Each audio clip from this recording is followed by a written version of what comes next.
Hey, this is Ramon, channel is Alpha 4. And please like, please subscribe, please comment down below, please hit that little bell. I just got done watching Captain Marvel.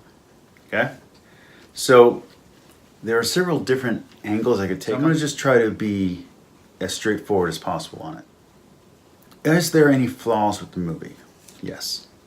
Are the flaws that the internet seems to be obsessed with? No. The supposed overt feminism that is so overt that it ruins the movie is not a true complaint. Does the movie have feminism? Sure. Is the movie about a strong female character? Yes, that's unbelievably overpowerful by the end of the movie? Yes.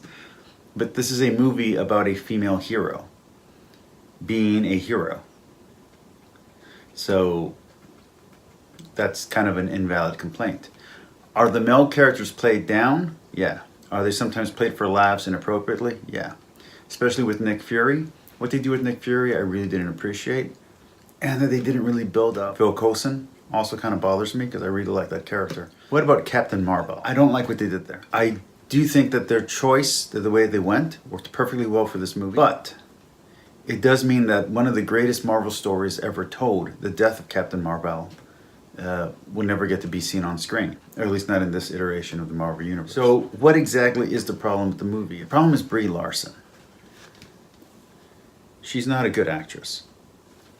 The best actress in the movie, the best actor, period, in the movie, was the character playing Rambeau, the mother, not the little girl. The little girl was like the best actress in there. But when you put Brie Larson, you can actually see her acting as she's playing her part. When you put her next to the Rambeaus, you really, really see how undeveloped her acting style is. The other problem in this story is the music, and it doesn't always match. The soundtrack could be sharper, could fit better.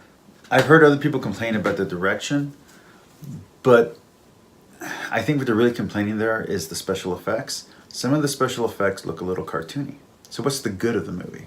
Well, first off, everybody who's not Brie Larson is acting their asses off in this movie. It is, honestly, the acting in this movie outside of Brie Larson is great. I think if you were to put Katie Sackhoff in this film instead of Brie Larson, this movie would be maybe a 9 out of 10.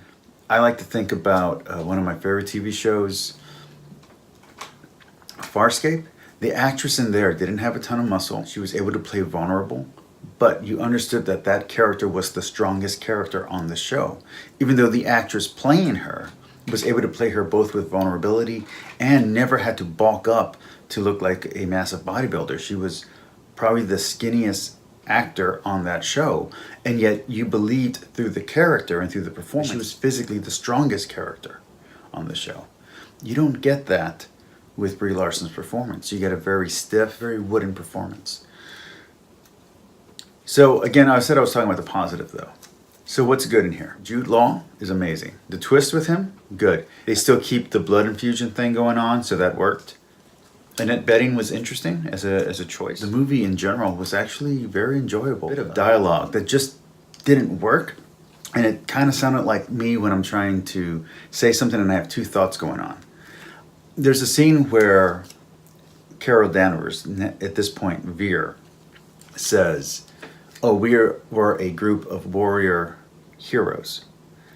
I think if she would have just said we were a group of heroes, not warriors or not soldiers, I think turning that, so that way later on when the Avenger Initiative tie-in happens, I think that would make more sense. Also, the mid-credit scene should have been the end credit scene. Should have been the very last scene at the very end. The best part of this movie is the fight scenes. The fight scenes are amazing. The choreography in the fight scenes works great. The twist with the Skrulls is a good twist. And I really did like the look of Carol Danvers. And some of the choices that either the actress or the director put in for Carol didn't really fit consistently with the character. But you could see that even from the comic books. In the comic books, the characters are written a little bit inconsistently. And that's where I'm going to go in the next point. I am not a fan of Carol Danvers in the comics. The two greatest things that I like about Carol Danvers is A, she's the reason why Rogue has her powers. And B is that you get Kamala Khan. Kamala Khan is an awesome character who I really enjoy. So Miss Marvel, awesome. Kamala Khan. Captain Marvel, Carol Danvers, not interesting. Miss Marvel, Carol Danvers, not interesting. Miss Marvel, the other Miss Marvel, kind of cool. Captain Marvel, Captain Marvel, the Marvel cosmic superhero, awesome. So the characters around Carol Danvers are really cool. The character herself is not. Her comics don't last, and there's a reason for that. They're just not very interesting. Mary Sue DeConnick came in and revamped the character because of how poorly the character was performing in the comics, and she made the character awesome. Now, she wasn't aiming at me as the audience, but I understood that the character grew in importance and in iconic stature inside the Marvel Universe through her writing. Once Mary Sue DeConnick left the comic, left that series, Carol Danvers again started to decline in popularity, especially with Civil War II, where they just made her flat out the bad guy. It just didn't work. I'm not a fan of her in the comics, and the best things I like about her are the other characters. The characters that surround Carol Danvers are awesome. Is she an important character in the Marvel Universe? No.